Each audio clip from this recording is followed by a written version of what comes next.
honestly can't say I've reviewed a car that brings me such pleasure as the Citroën Saxo in quite a long time. I haven't reviewed any cars in quite a long time.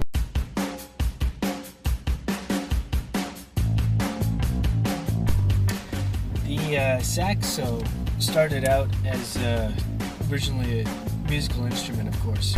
The Saxo was originally developed as a limited production model by Citroën, made to compete in their one-make race, actually. Not many people know about this, but there was a one-make racing series set up for the Saxo. It took place entirely underground, was never photographed, televised, nothing. Only the clients knew about it, and you had to pay big money for one of these back in the day. Oh, I think we're slowing down, better downshift. They just don't associate this type of car with that level of prestige. And once you're in here in this beautifully appointed cabin with a two-spoke wheel, the plastic gear shift, and it's got a really nice solid feel to it, you get it, and you realize, okay, this is a big boy toy.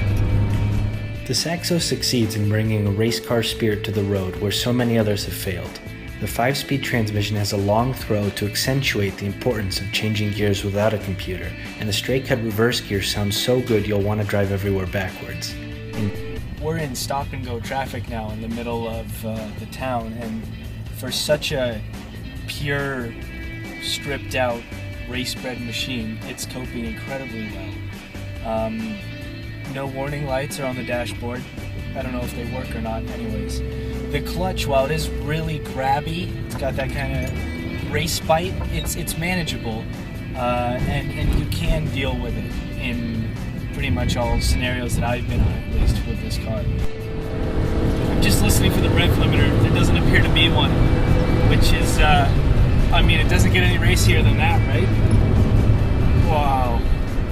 Man, braking for this apex. Downshift into second. Oh, maybe into first.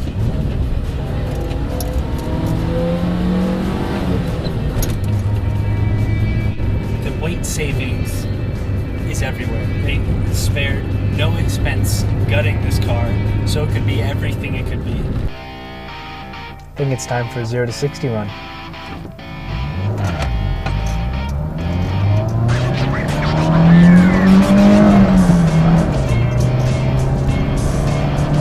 Boom! Just like that. I'm gonna pull over and just catch my breath for a minute. The car's totally fine, of course, not overheating.